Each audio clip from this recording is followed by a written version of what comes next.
Bom, pessoal, indo para um lado um pouquinho mais avançado da trigonometria, nós vamos falar de lei de seno. E no outro vídeo sobre lei de cosseno.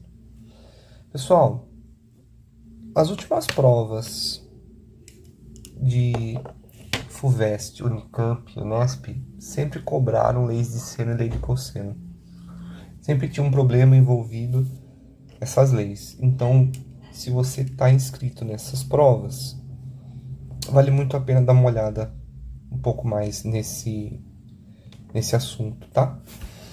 Bom, primeiro às vezes o aluno não entender quando que eu aplico um ou outro. Lei de seno serve para quê? Em que situação? Quando você tem dois ângulos num problema e um lado.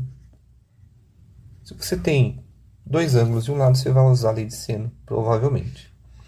Vamos fazer um triângulo qualquer aqui. Só falar um pouco sobre notação, sobre a escrita.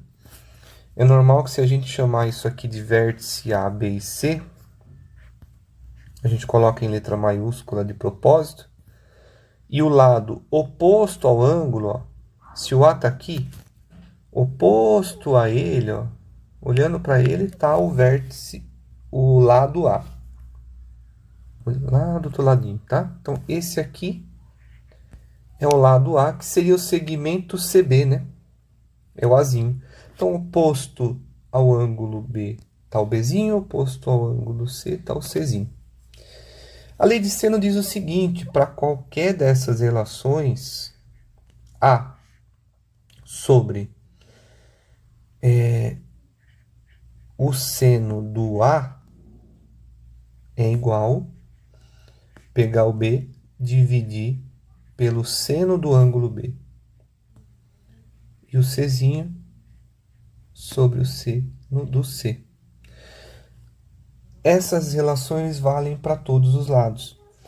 Uma confusão que aluno faz, gente, é achar que ele tem que saber os três. Não é isso. Isso aqui é o conceito. O que você vai fazer é escolher.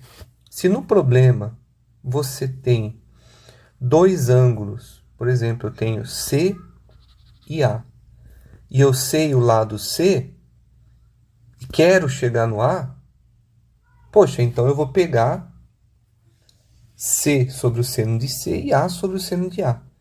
E vou esquecer o B. A gente só pega dois que interessam, tá? E como ele é válido para qualquer relação dos lados, são a mesma, né? Um lado dividido pelo seno do seu ângulo, você vai usar 2 a 2 e vai fazer a regra de 3, gente. Tá bom? Olha aqui, nesse problema aqui. Vou pegar um caso para a gente ver, né? Isso aqui é um caso da Universidade de Fortaleza, tá? Ele pede o lado AB. Tá bom, quem que é o lado AB? Que é esse lado aqui, né? Ele é o Czinho, né? Então, o que que eu já sei? Eu vou usar o ângulo C e o Czinho. O Czinho pelo seno de 45 tem que ser igual a um dos lados que eu já conheço, ó. Então, eu tenho que conhecer um lado com o seu ângulo para chegar no que eu não conheço. Isso aqui tem que ser igual a 12, que é o Azinho, dividido pelo seno de 120. Beleza, a estratégia agora é achar os valores para seno de 45, 120, para poder calcular o Czinho que está aqui. Beleza? Então tá, seno de 45, raiz de 2 sobre 2. 12. E quanto é o seno de 120, professor? Que a tabela não me dá até 120. Vamos puxar aqui um trem para baixo e vamos fazer o ciclo trigonométrico. Plano cartesiano corta ele, certo?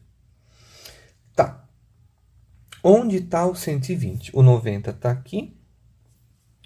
O 120 está para cá. Não estou fazendo simétrico, tá? Beleza. Aqui não é 180? Qual que é a distância quando eu volto, né? Do 180 para o 120? É 60, né? Então, isso quer dizer que a simetria lá do outro lado, né? Essa distância aqui tem que ser 60. Ah, então como o seno é vertical, lembra disso? Então o seno de 120 é a mesma coisa que o seno de 60 lá no primeiro quadrante. Certo, gente? Tudo bem?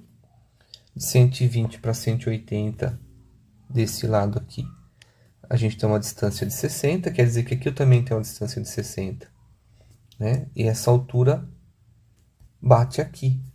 Joia. Vamos voltar lá para o nosso caso. Então, quer dizer que o seno de 120 é a mesma coisa que o seno de 60. E o seno de 60 é quanto? Raiz de 3 sobre 2. Beleza? O que a gente vai fazer ali?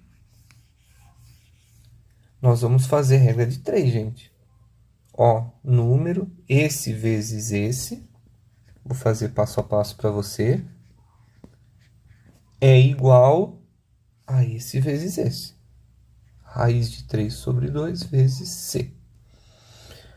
Aqui fica fácil de simplificar. Vai ficar 6 raiz de 2 vezes C. Como a ideia é isolar esse Czinho, e esse raiz de 3 está multiplicando C, ele tem que passar para o outro lado dividindo. Eu vou fazer passo a passo, até para você lembrar como é que faz essa conta, né? Então, 6 raízes de 2 já estava lá. Quem chegou dividindo? Esse cara aqui.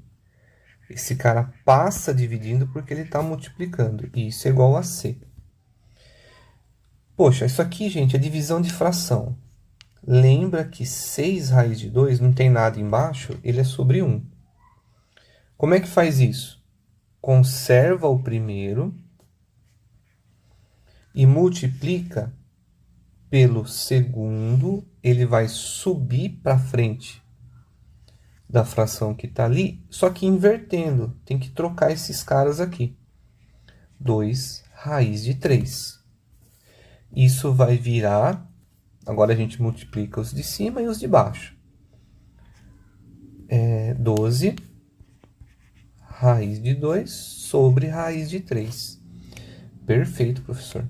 Posso deixar o número irracional embaixo? Não, não pode. Eu vou limpar essas contas aqui de cima para racionalizar aquela expressão ali agora. Então, até ali você já tem. Então, a gente tem que fazer desaparecer esse raiz de 3 daqui embaixo. É só multiplicar em cima e embaixo por ele mesmo. Por quê? Quando a gente multiplicar raiz de 3 com raiz de 3, perde a raiz, só fica a base. E aqui, quando a gente está multiplicando duas raízes, a gente pode colocar os dois numa casinha só. E aí, 2 vezes 3 dá raiz de 6 sobre 3. Opa, mas acontece que aqui eu também posso multiplicar. Simplificar, desculpa. Vai dar 4 raiz de 6.